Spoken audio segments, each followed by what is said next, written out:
रजीम बिस्मिल्लाहिर्रहमानिर्रहीम। अल्लाह ने बनी आदम से ए आदम की औलाद, ए मोमिनो, ए ईमान वालों, ए मुसलमानों सबसे ख़िताब किया। तो इसमें सूरह नेमल के अंदर 81 में अल्लाह कह रहा है, कुछ शक नहीं तुम मुर्दों को बात नहीं सुना सकते, ना बहरों को जब वो पीठ फेर के जाएं, ना आवाज़ सुना सकते हो, ना अंधों को गुमराही से निकाल सकते हो, और तुम तो इन्हीं को सुना सकते हो जो हमारी आयतों पे ईमान लाते हैं और फरमाबरदार हो जाते हैं। अल्लाह अकबर। तो अब ये कुरान पूरा सुनने समझने के बाद बात समझ में आएगी। अब ये मसला ज़कात का है, ये साल बाद 2.5% देते हैं। अच्छा, जो शरीयत के ऊपर चलते हैं उनके लिए 2.5% अल्लाह ने कहा है। अब गधे घोड़े बराबर तो नहीं हो सकते। अल्लाह ने 2.5% का, एक इल्म वाला है, एक अल्लाह कहता है कहो मैंने अल्लाह के हुक्म सुन ली और मान लिया। अब कितने लोग ये बोल सकते हैं कि हमने अल्लाह के हुक्म सुन ली और मान लिया, हम फॉलो करते हैं? तो बहुत कम है। तो हमको पता है सारी चीज़ें। तो अब ये क्या कि ये अल्लाह कहता है ज़कात, अब कितने हर मिनट के अंदर लोग भूखे मर रहे हैं, समझे, यतीम मिस्कीन मोहताज, मुसाफिरों की मदद करनी है, बेवाओं की यतीमों की मदद करनी है। साल बाद तो कौन किसका इंतज़ार करता है, हमारी ख़ुद की ज़िंदगी का पता नहीं। तो ये 10% के लिए रिक्वेस्ट एक शूरा कौंसिल सऊदी अरेबिया में है, वहाँ भेजी है कि 10% एनुअली की जगह 10% मंथली कर दें।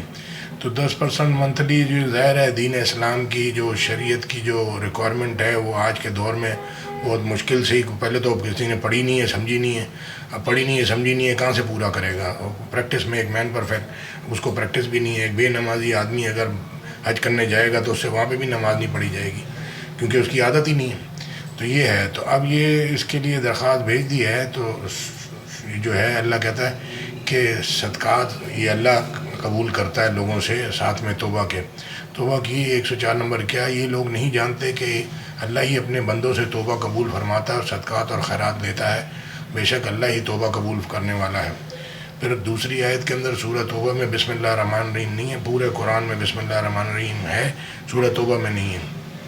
सदक़ात यानी ज़कात खैरात तो मुफलिसों मोहताजों कारकुन सदक़ात का हक़ है, उन लोगों का जिनका तल्लुफ़ कलूब मंजूर है, ग़ुलामों के आज़ाद कराने का और कर्ज़दारों के कर्ज़ अदा करने में और अल्लाह की राह में मुसाफिरों की मदद में भी ये माल खर्च करना चाहिए।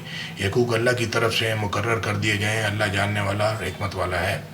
तो अब ये अल्लाह ने हकूक़ उतारे हैं, किसी ने पढ़ा ही नहीं समझा नहीं, अपनी मर्ज़ी से किसी को कुछ दे दिया, किसी को कुछ दे दिया।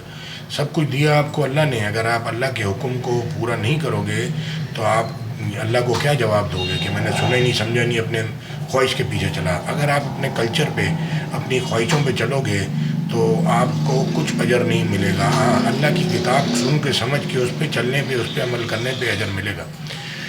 फिर अल्लाह कहता है सूरह तौबा की 34 नंबर, मोमिन अहले किताब के बहुत से आलिम और मशाइख लोगों का माल नाहक खाते हैं और इनको अल्लाह की राह से रोकते हैं, और जो लोग सोना चांदी जमा करते हैं और इसको अल्लाह की राह में ख़र्च नहीं करते, इसको इस दिन आज़ाब अलीम की ख़बर सुना दो। अब अल्लाह ने किसी आलिमों से ख़िताब नहीं किया, अल्लाह ने ईमान वालों, ए बनी आदम की औलाद, ए मुसलमानों सबसे ख़िताब किया है। तो आप ख़ुद तर्जुमे के साथ कुरान सुने और अल्लाह की बात पूरी सुने और समझें, फिर उस हिसाब से। तब ज़कात 10% है, बाकी सदक़ात खैरात भी अगर आप ज़्यादा कर सकते हैं करें, क्योंकि पुवर्टी बढ़ती जा रही है। गरीब यतीम मिस्कीन मोहताज ये सारे पाकिस्तान में भरे पड़े हैं, गरीब फ़कीर घूम रहे हैं रोड पे, और मतलब जो है आपकी मिल नहीं चल सकती अगर आप अल्लाह के हुक्म पूरे नहीं करेंगे। अकाउंटिंग पे नहीं चलना, अल्लाह के हुक्मों पे चलना है। आपका कारोबार भी नहीं रन करेगा क्योंकि गरीब भूखे मर रहे हैं, तो आपकी काम नहीं चल सकेगा। अल्लाह के हुक्म पूरे करेंगे तो कारोबार बिल्कुल ऊपर आ जाएगा, सब इकोनॉमी भी सही हो जाएगी, सब चीज़ें, पाकिस्तान भी सही हो जाएगा। जज़ाकल्लाह खैर। अस्सलाम वालेकुम।